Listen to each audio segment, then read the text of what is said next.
Our purpose in this world is to discover and share the authentic essence of love that resides within the depths of our hearts.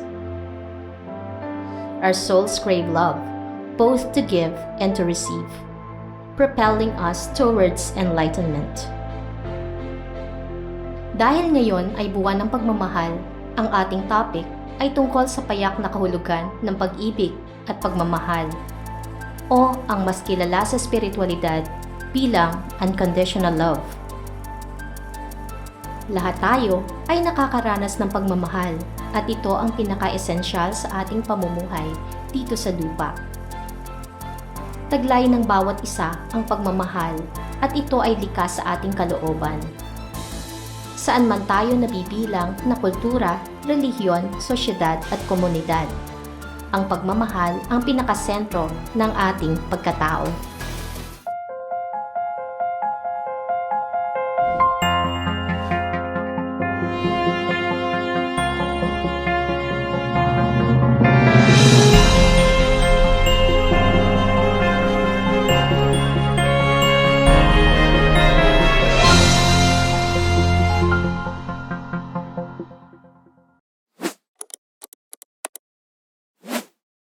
Ano ang pagmamahal at pag-ibig? Kung itatype niyo pareho ang salitang ito na matatranslate sa English, ang lalabas ay love. Ngunit para sa ating mga Pilipino, ang pag-ibig ay ginagamit kung tayo ay nagmamahal sa partikular na tao, na may kahalong pagnanais na maging intimate ang inyong relasyon. Ginagamit din ito ng mga patriotic o nasyonalista tulad ng pag-ibig sa bayang sinilangan, ika nga. Maraming ekspresyon ang pag-ibig sa iba't ibang perspektibo ng iba't ibang tao. Ang pagmamahal in general ay ginagamit para sa ating mga mahal sa buhay. Ginagamit din naman sa pakikipagrelasyon bukod sa pag-ibig na termino.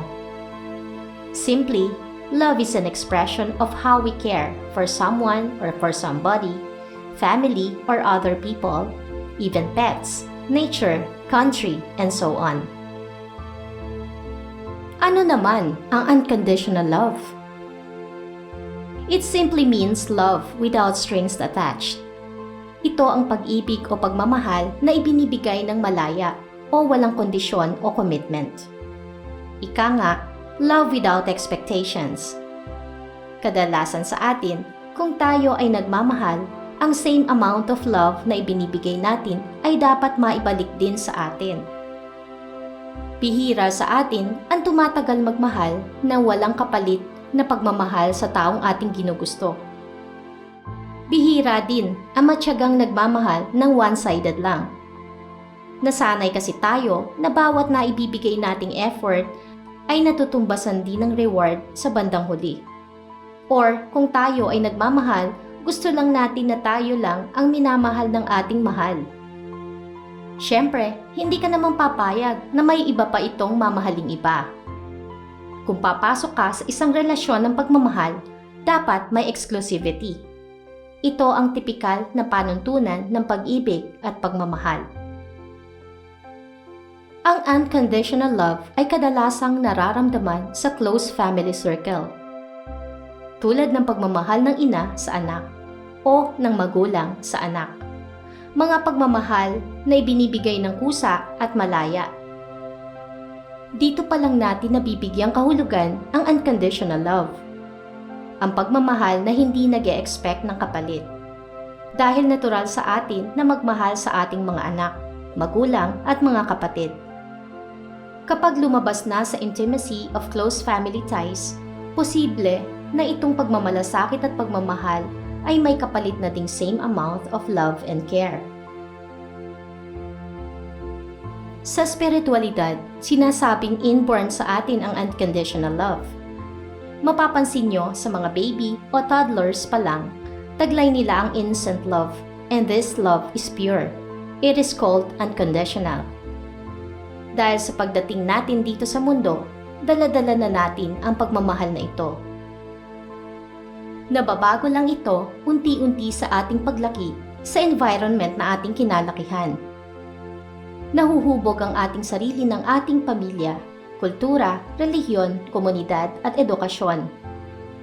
Dito tayo unti-unting natututong mag-develop ng defense mechanism at reasoning, pagpili, pag-iisip at pagdedesisyon. Kaya nga kung ano ang ating kinamulatan, ito ang nakakapag-establish ng ating character o ego. At ang innocent o pure love sa atin ay unti-unting natatabunan sa kaloob-looban ng ating puso. Ang pagmamahal ay nananatili pa din naman sa atin, ngunit ito ay nakabase na sa ating kapaligirang nakagisnan. Ang pagmamahal na ito ay nahaluan ng takot. Takot na mawalan, takot na maiwanan, takot na mag-isa, o di kaya takot na malamangan. Kaya sa bawat pagbibigay ng ating pagmamahal, tayo ay nag-e-expect ng kapalit. Ang tao ay natural na umiikot lang sa pagmamahal. Regardless kung paano at kung anong pagpapahayag at pagpapadama ito nagagamit. Ito ay maaaring ibinibigay out of fear, out of convenience or security, pwede din out of curiosity, or purely out of true loving. It all depends kung paano mo ito tatanggapin at ibibigay. Halimbawa, may mga taong gumagawa ng iba't ibang klase ng krimen. Pero kung itatrace nyo ang source kung bakit niya ito ginagawa, pwedeng dahil gusto niyang magkaroon ng maraming pera para sa kanyang mga mahal sa buhay o para sa kanyang self-preservation dahil mahal niya ang kanyang sarili. Sa makatuwid, ang dahilan ng lahat ng kaguluhan sa mundo ay ang pagmamahal. Pagmamahal na nauuwi sa karahasan at kaguluhan. Kapag tayo ay nagagalit o napopoot o di kaya nalulungkot, kung maiisip natin ang ating mga minamahal, hindi ba parang magic lang? Nawawala ang ating galit o pagkalungkot? Sa mundo ng espiritualidad, there is no good or evil. Lahat ay neutral. Ang ating mundo lang ang gumawa ng batas para magkaroon ng law and order para sa self-preservation at selfish love. Kaya nabuo sa atin ang takot, pangamba, morality, judgment, discrimination, chaos, manipulation, and all that destroys each of us.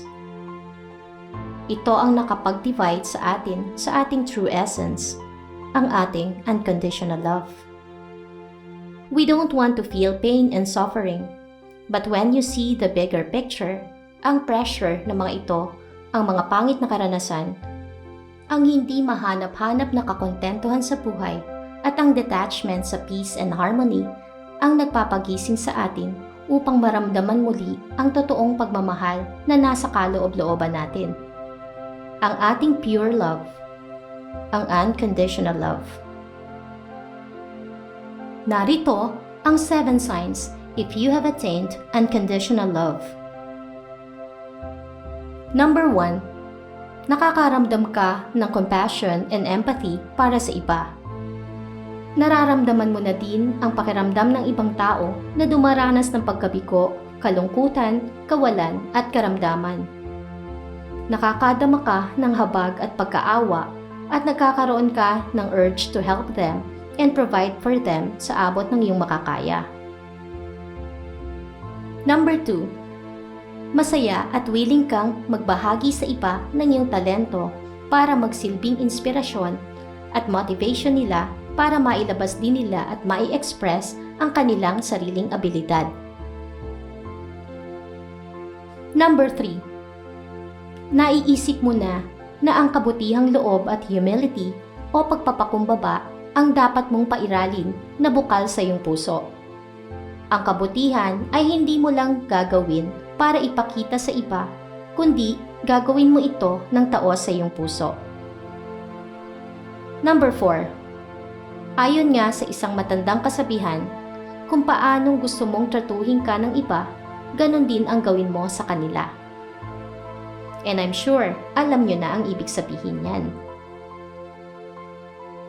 Number 5. Sa mga taong iyong nakakaengkwentro at nakakasalamuha na may masamang balak o gawain sa iba, gumagawa ka na ng paraan na ilagay sila sa lugar upang ma-realize nila na ang kanilang ginagawa ay hindi makakabuti sa mas nakakaraming tao.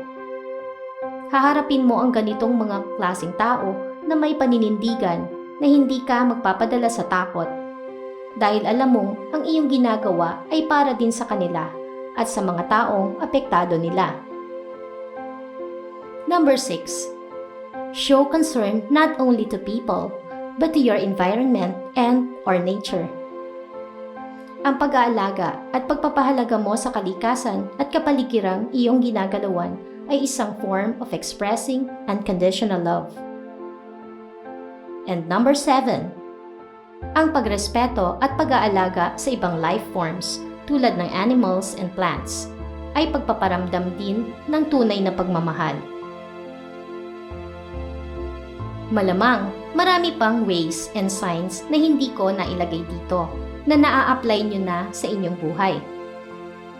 Kung umabot na kayo sa conscious awareness, unti-unti nyo na ding maipapahiwatig ang tunay na pagmamahal para sa inyong sarili, sa inyong mga mahal sa buhay, at lalo't higit sa lahat ng nilalang. Without hate, without judgment, without discrimination, and without bias. And most of all, to our God, the universe, our divine infinite source. Sabi nga ng isang kanta, love is the answer. We are here to love and be loved. Reflecting on the profound truth that to love and be loved is the primary essence of existence.